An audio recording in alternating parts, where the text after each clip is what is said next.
आपने व्रत रखा है तो व्रत के नियम भी हैं, कायदे भी हैं, कानून भी हैं, उनको भी हम समझ लेते हैं कि व्रत के नियम क्या हैं। जी, तो व्रत के नियम की अगर मैं बात करूँ तो सुबह जल्दी उठें, अपने घर की साफ सफाई का कृपया ध्यान रखें। सुबह जल्दी उठने के बाद नहा धो के सूर्य देवता को जल देना बिल्कुल ना भूलें, जिसमें आप आदित्य हृदय स्त्रोत, ओम नमो भगवते वासुदेवाय की चैंटिंग भी कर सकते हैं, विष्णु सहस्त्र नाम का पाठ भी कर सकते हैं। इसके उपरांत आपने तुलसी जी की सेवा आज के दिन ज़रूर करनी है, इस बात का भी कृपया ध्यान रखें। शेव वगैरह बनाना, बाल कटवाना, नाखून काटना आज के दिन नहीं करना चाहिए। अच्छा। दूसरा, मांस, मदिरा, तामसिक पदार्थों का सेवन भी आज के दिन बिल्कुल ना करें, इस बात का भी ध्यान रखें। चंदन का तिलक श्री हरि विष्णु को लगाना और खुद के मस्तक पर लगाना भी बहुत उपयोगी रहता है, इसलिए चंदन का तिलक अपने मस्तक पर ज़रूर लगाएं।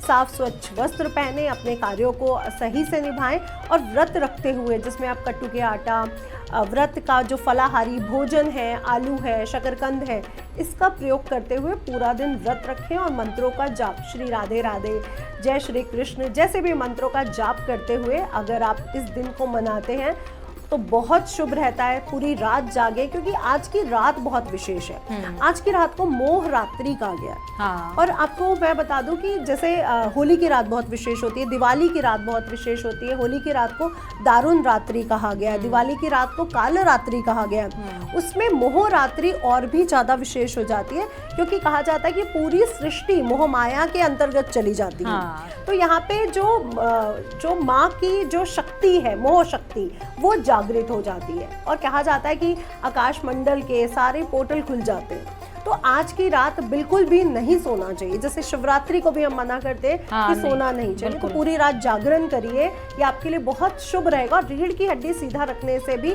आज हमारी जो 7 चक्रास है वो एक्टिवेट भी हो जाते हैं। यही शिवरात्रि पे भी कहा जाता है। जी जी, इसीलिए कहा जाता है कि ये पूरी 4 रात रात्रियां बहुत विशेष होती हैं। उसके बाद फिर नवरात्रियां जो 2 बार आती हैं, या गुप्त नवरात्रियों को भी हम लेते हैं। कहा जाता है कि रात्रि में शयन नहीं करना चाहिए। और बिल्कुल नहीं, आप अपने जन्मदिन के लिए पूरी रात जग सकते हैं, तो बिल्कुल।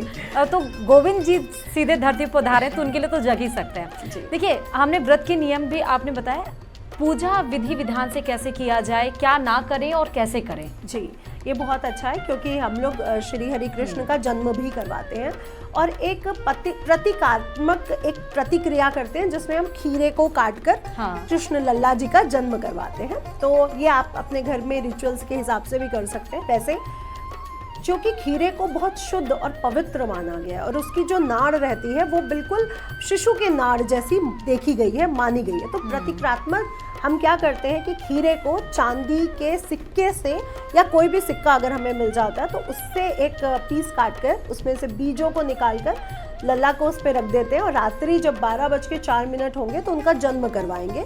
और जो देविकी का नाड़ू है, जहाँ से श्री कृष्ण को हमने बाहर लिया, तो खीरे का एक नाड़ू काट के हम वो प्रतीकात्मक रूप में कृष्ण जन्माष्टमी मनाते हैं। इसीलिए काटा जाता है, इसीलिए काटा जाता है। और ये जो खीरा है ये इतना पवित्र माना जाता है कि अगर कहा जाता है जिस स्त्री के संतान ना हो रही हो, वो अगर ये खीरे को प्रसाद रूप में ग्रहण कर ले तो उसको संतान के सुख की प्राप्ति होती है। तो ये खीरा इतना, और जो लोग संतान हैं, जो माएँ, इस खीरे को किसी भी मंदिर में श्री कृष्ण को अर्पित करके आ सकती हैं, क्योंकि कई बार है कि हमारी तो संतान है, हम खीरा ना खाएं, तो इसको फिर सुबह उठ के मंदिर में, या रात्रि में अगर आप मंदिर जा सकते हैं तो रात्रि में ही कृष्ण मंदिर में इसको चढ़ा करके आएँ, इस बात का बेहद ध्यान रखें। उसके बाद आपने जन्म तो करा लिया, अब उनका पंचोपचार पूजन होना चाहिए, यानी उनका दूध से, गंगा जल से और पंचामृत से, शहद से, दही से, दूध से अभिषेक करना बिल्कुल ना भूलें। उन्हें रक्त चंदन, पीला चंदन जरूर लगाएं, तिलक लगाएं, उनको फूल माला पहनाएं, नए वस्त्र पहनाएं, इत्र लगाएं, उनको सुसज्जित करें, क्योंकि ठाकुर जी को, लल्ला जी को सुंदर सजना बहुत पसंद है। तो उनको पूरा अच्छे से श्रृंगार करें, फिर उनको भोग लगाएं, जिसमें पंचामृत, पंजीरी, खीर और मिश्री माखन का तो ज़रूर भोग होना चाहिए, ये उनको बहुत प्रिय है।